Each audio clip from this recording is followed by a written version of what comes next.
Bismillahirrahmanirrahim. Here we have worksheet number 5 and unit 5 factorization, HCF, LCM, simplification and square roots. So note, read the given definition and also watch the video in the Google Classroom and solve the questions in your algebra notebook. तो आप Google Classroom के ज़रिए भी guideline ले सकते हैं और further book की डेफिनेशंस वगैरह रीड करके भी अपने कॉन्सेप्ट्स को क्लियर कर सकते हैं. तो बेसिकली आज का जो हमारा मेन टॉपिक है वो है फैक्टराइजेशन. तो what is factorisation? Factorisation is a method of writing numbers as a product of the factors और डिवीजर्स. यानी कि आपके पास अगर कोई भी अलजेब्राइक एक्सप्रेशन है, आप उसे उसके फैक्टर्स में पार्ट्स में तोड़ सकते हैं. तो ये मेथड कहलाता है फैक्टराइजेशन. और फर्दर मैं कुछ इंक्लूड करता जाऊँ कि फैक्टराइजेशन के 3 बेसिक रूल्स हैं. नंबर 1 कॉमन, यानी कि आप कॉमन लेके भी फैक्टराइज कर सकते हैं.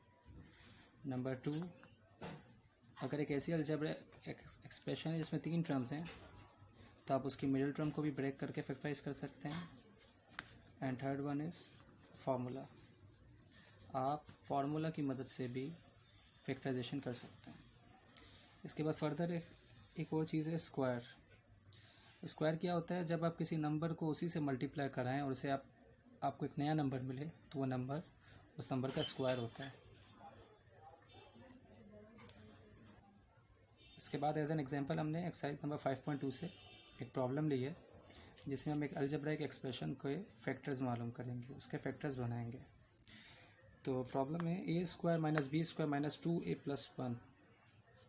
ए square minus B square minus 2a plus 1. तो सबसे पहले स्टेप में हमने इसे अरेंज किया है. ये हम इसे अरेंज करेंगे जिससे हमें सॉल्व करने में से मदद मिलेगी.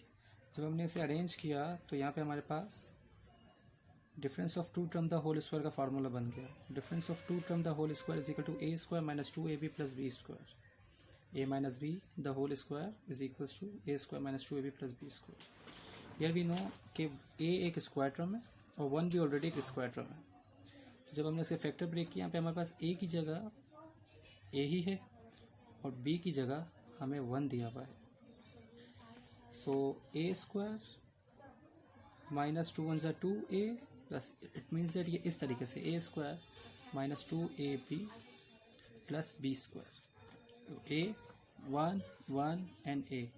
जब हम इसे कंजस्ट करेंगे तो ये हो जाएगा A minus 1 the whole square minus B the whole square. B का भी हमने स्क्वायर ब्रेक किया, स्क्वायर बाहर ले लिया, तो ये हो गया A minus 1 the whole square minus B the square. अब यहाँ पे हमारे पास एक और फार्मूला बन गया which is called difference of 2 squares is equal to A square minus B square is equal to a plus b into a minus b.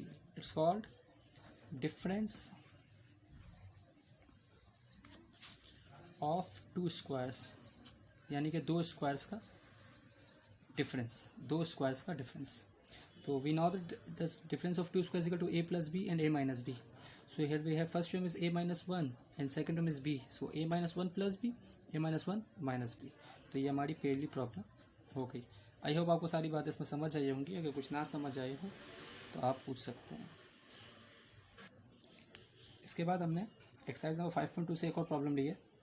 यह है 4a4 प्लस 625b4.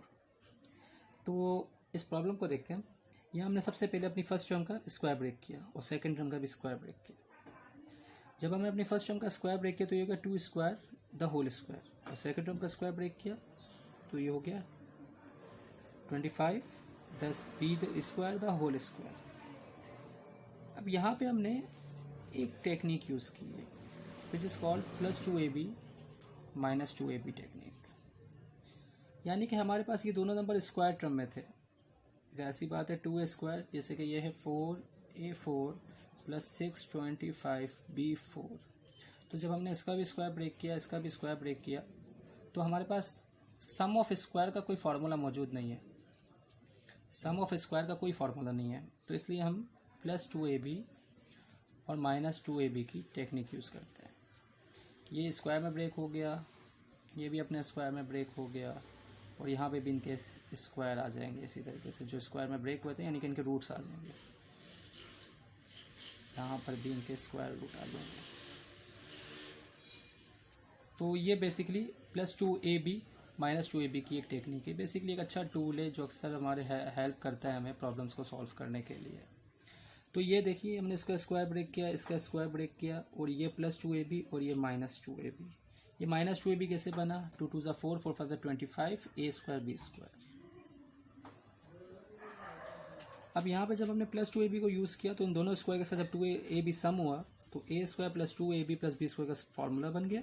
तो ये हमने इसे फार्मूला में कंजस्ट कर दिया और फर्दर इसको जब मल्टीप्लाई किया तो हमने यहाँ पे इसका स्क्वायर ब्रेक किया। 100 का स्क्वायर ब्रेक हुआ 10, a² b² का स्क्वायर कॉमन होकर ab। तो दोबारा यहाँ पे डिफरेंस ऑफ 2 स्क्वायर का फॉर्मूला लग गया, a² - b² = a + b and a - b। So our first term is a + b,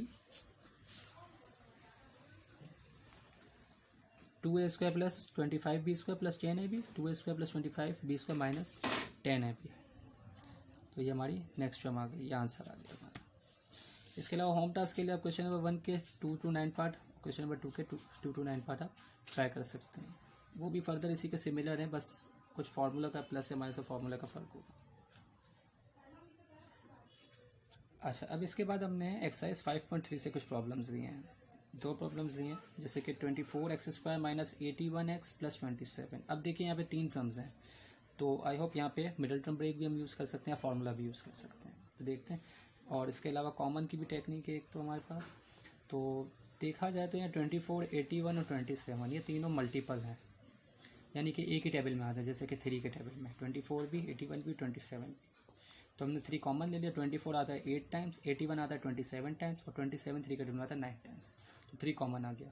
अब कॉमन लेने के बाद हमारे पास ये 3 टर्म्स आ गई, 8x² - 27x + 9।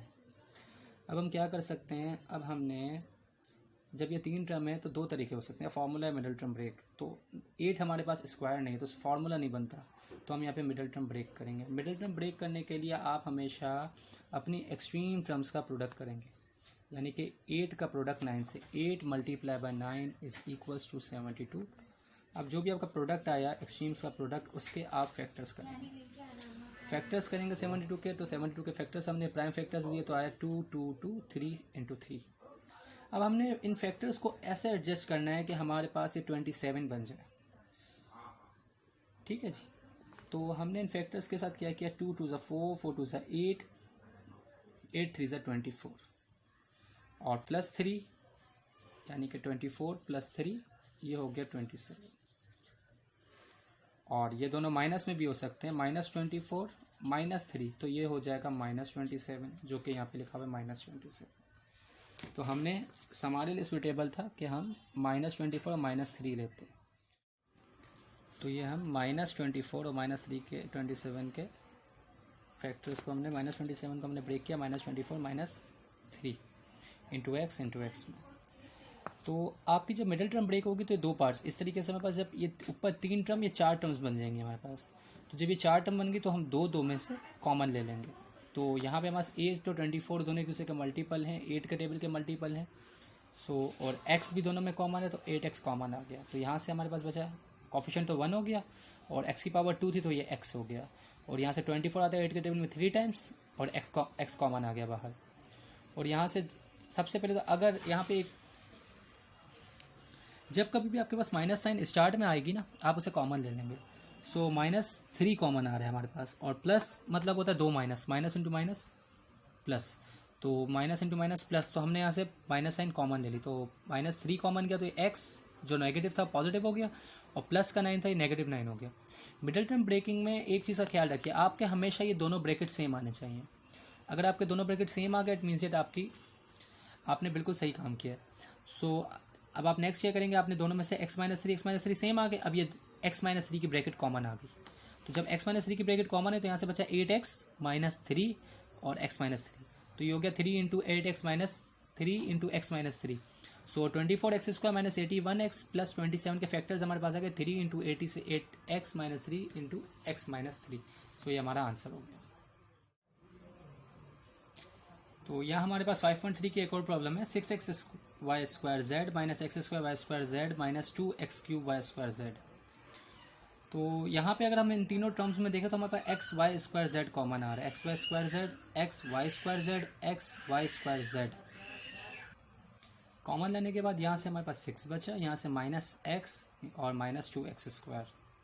देन हम इसे डिसेंडिंग ऑर्डर में अरेंज कर देंगे, हायर पावर वाली टर्म सबसे पहले आ जाएगी, देन x और देन कांस्टेंट वैल्यू। इसके बाद हम यहाँ पे इस मिडिल टर्म को ब्रेक करेंगे।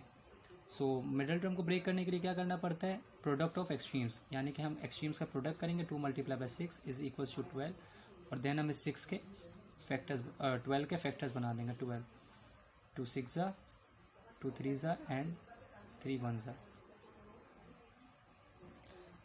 3। अब हमें चाहिए यहाँ पर 1 माइनस का 1। सो -1 कैसे आएगा, -4 + 3 = -1। सो -1 को हमने ब्रेक किया, -4 + 3, सो -4x + 3x हो गया ये, -2x² -4x + 3x + 6। अभी हमारे पास 4 टर्म्स आ गए, तो अब इन 4 टर्म्स में से हम 2/2 कॉमन ले लेंगे, दो टर्म्स में से कॉमन ले लेंगे। तो यहाँ पे हमारे पास एक तो स्टार्ट में जब भी माइनस साइन है तो आप उसे कॉमन ले लेंगे, माइनस और 2 एंड x, -2x हमारे पास कॉमन आ गई। यहाँ से बचा x, जब माइनस हमने कॉमन लिया तो दोनों टर्म्स पॉजिटिव हो गई, तो ये हो गया x + 2 और यहाँ से कॉमन आया +3। सो x + 2 x + 2, जब दोनों ब्रैकेट सेम आए तो आप इन दोनों सेम ब्रैकेट को भी कॉमन ले लेंगे। यहाँ से बचा -2x + 3 और इसे हमने अरेंज करके लिख दिया x/² z × x + 2 3 - 2x। Further हमारे पास एक और प्रॉब्लम है, 2 × s - t² + s - t - 1। सो हम अब क्या करेंगे, इस टर्म में से हम इस मिडल टर्म को ब्रेक करेंगे। तो जब आप प्रोडक्ट ऑफ एक्सट्रीम्स करेंगे, 2 1 2 और 2 के फैक्टर बनेंगे, तो 2 के फैक्टर में बनेंगे 2 और 1, 2, 1। तो हमें चाहिए 1, तो हम इजीली 2 - 1 = 1। सो इस 1 को हमने ब्रेक किया 2 - 1 में, यानी कि 2s - t -s - t, और बाकी ये स्टार्टिंग की और लास्ट की टर्म एज इट इज़ आ गई। इसके बाद हमने देखा इन दोनों टर्म में कॉमन क्या है, 2 s - t, तो दोनों में से s - t और 2 कॉमन आ गया, तो यहाँ से बचा s - t, और जब ये पूरी टर्म कॉमन चलेगी तो यहाँ से बचा 1, और इन दोनों में कॉमन क्या था, -1। सो s - t -1, तो ये -1 ये पूरी टर्म चलेगी तो हो गया +1। अब हमने देखा कि इन दोनों में बिल्कुल सेम टर्म है, s - t + 1 s - t + 1, तो दोनों साइड पे क्या कॉमन है, s - t + 1 s - t + 1, तो हमने ये दोनों टर्म कॉमन ले ली। यहाँ से हमारे पास मिला 2 × s - t - 1, और फर्दर हमने इस 2 को अंदर मल्टीप्लाई करा दिया, हो गया 2s - 2t - 1। इसके बाद होम टास्क के लिए हमारे पास कुछ प्रॉब्लम्स हैं, ये आप देख लीजिएगा।